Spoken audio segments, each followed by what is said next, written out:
These are the human resources that the mayor can recruit beside rolling stock and equipment.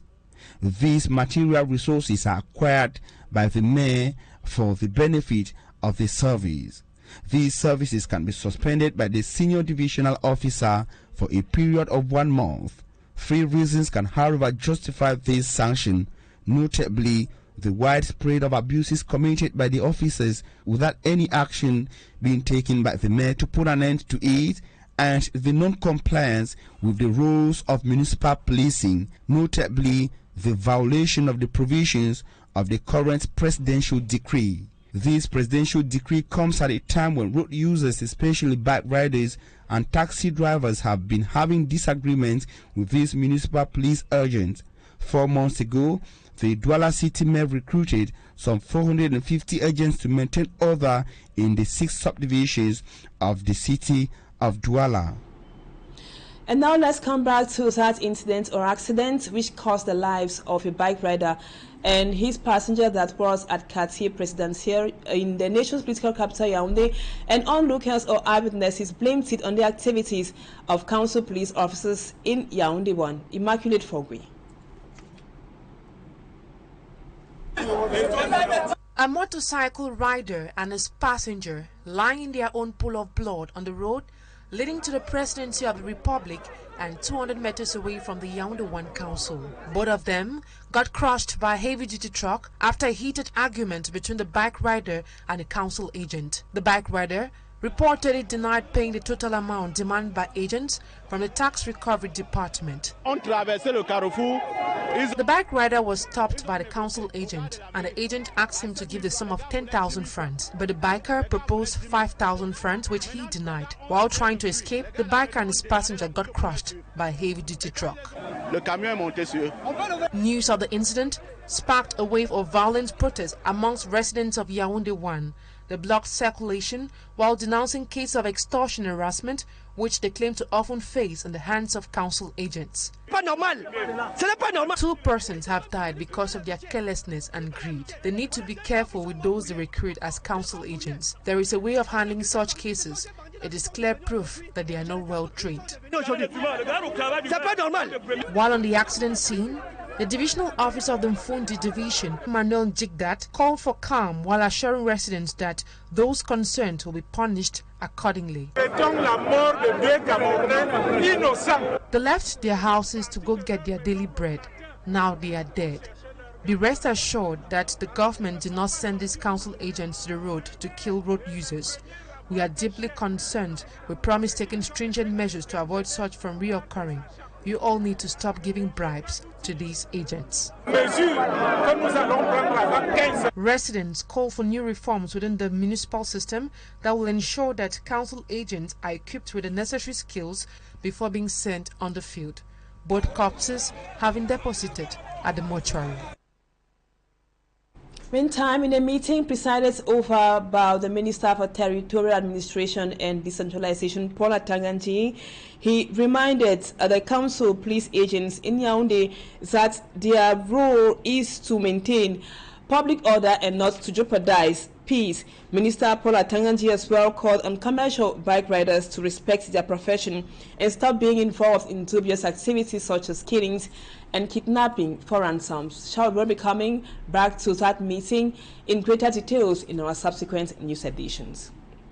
A minute of silence in memory of the 2 persons who died shortly after a dispute between a commercial bike rider and an agent of the Yaoundé 1 Council. Speaking in the course of a meeting that grouped bike riders' trade union leaders, the Minister of Territorial Administration, Paul Atanganji, decries the attitude of some council agents. It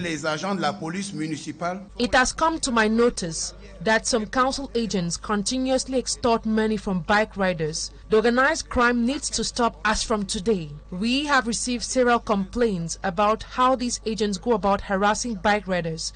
Your job is to fight urban disorder and not promote it. Minister Paul Atanganji equally frowned at the fact that criminals have infiltrated the sector, making the commercial bike riding sector a threat to many. I would like to call on the bike riders syndicate to be vigilant, especially now that a lot of criminals have invaded the sector, causing civil atrocities such as murder, kidnappings, burglary and many others. I would like to call on bike riders to stop taking laws in their hands whenever their colleague is involved in an accident. Remember, we suspended the activities of bike riders for 7 months in the city of Bamenda, so you people should not push us to the wall. In order to prevent such scenes from reoccurring, the minister highlights the respect of new rules. I want to make it very clear. The senior divisional officer is the supervisory authority in the division. Any activity or control by the municipal police must have clearance from the senior divisional officer. The municipal police should not exercise violence of any form on road users, traders, or citizens in our towns. The mayors must put in place proper mechanisms to control the activities of the municipal police in order to avoid abuse of power, extortion of funds from traders and motorbike riders. The death of the bike rider and his passenger provoked a violent confrontation between council agents on one hand and bikers and inhabitants of the area on the other hand. You just had the details of the meeting of Minister Paula Tanganji with commercial bike riders in Yaund and also municipal police agents. Now we move on to something else. The Mundan community in Kaili in the Far North region are protesting against the organization of a new cultural festival in their land. The people, however, say the only cultural festival they recognize and which had already been organized in the year 2023 is the Gbeza Festival. Thus, the Mundan people see the holding of another festival as propaganda or division. Lucy Liengu Isie takes us to Kaili. At the top of their voices, natives of Kaili in the Far North region are denouncing what they qualify as disrespect. Their anger stems from the organization of a new cultural festival by an individual. J'ai eu connaissance d'un festival en préparation ici dans la ville de Kaili. I heard about the organization of a festival here in the town of Kaili. I would like to reiterate that we do not know any other cultural festival in our Mundan community aside the Gbeza. Anyone who will go against the laws of the land will have me to face as the custodian of the Mundan ancestral land. The traditional rights and culture of Mundan is not a political affair. Des objets de propagande politique, et je suis clair. The Mundan community continue to express frustration about the new festival which to them is not recognized in their land. Ils ont dit la renaissance culturelle de Mundan. Je sais pas, c'est le français qu'ils ont dit la renaissance. C'est comme si on avait tué tous les Mundans, on a donné une nouvelle naissance au Mundan.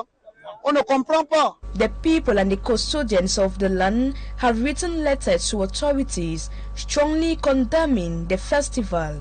The Lamidos of Laha, Boboyo, Mejive, Kaili, Tuburu wrote a letter to authorities complaining we do not know the Mundan Renaissance Cultural Festival. Aucun vrai rite Mundan. Ça veut dire que la sortie de nos initiés ne va se faire pendant ce festival. According to them, the only festival they recognize is the Gbeza Festival, where all the traditional rites are carried out. The natives of Kaili call on authorities to ban the festival, which is creating tension, so peace can reign in Kaili and the integrity of the Mundan community preserved. And now we talk business. Attractive, productive investment in agricultural and fisheries value chains to intensify the import substitution drive in Cameroon focus on the rice, maize, fish, milk, and oil palm sectors is the bedrock of the 4th edition of the Cameroon Investment Forum that is going on in Douala, grouping local and foreign investors. The import substitution policy that adopted in 2023 is expected to not only encourage productive partnerships, investments, but also to boost local production at a time when Cameroonians face chronic economic hardship. Innocent Ase has the details. The 4th edition of the Cameroon Investment Forum that opened in Douala on Wednesday to last Friday holds after the COVID-19 pandemic and the ongoing Russia-Ukraine war, which have made life unbearable for Cameroonians. The most important consequence for the purpose of this conversation today is the level of consumer crisis that we are witnessing in the country.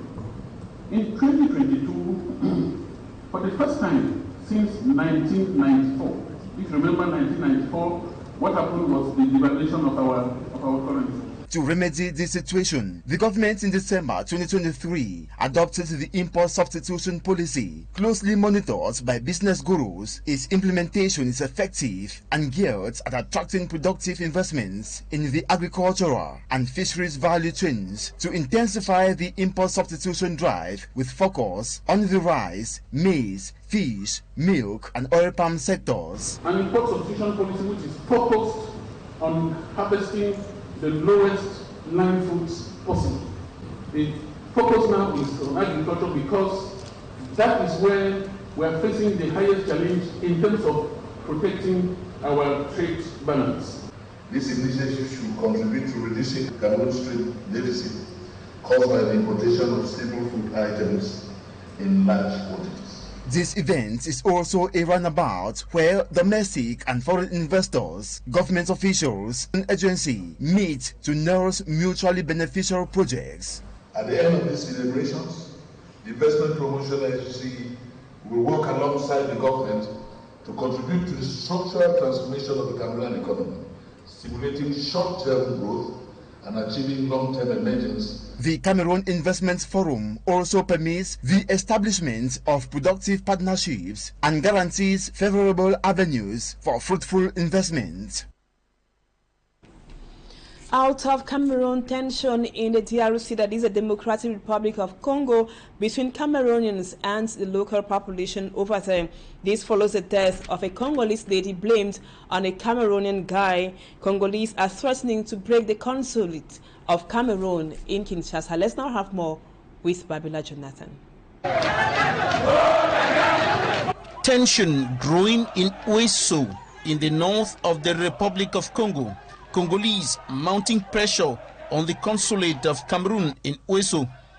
They want to break into the diplomatic representation of the Republic of Cameroon to attack Cameroonians seeking refuge inside in response to the kidnapping and subsequent killing of their fellow compatriot, allegedly by her love partner, a Cameroonian.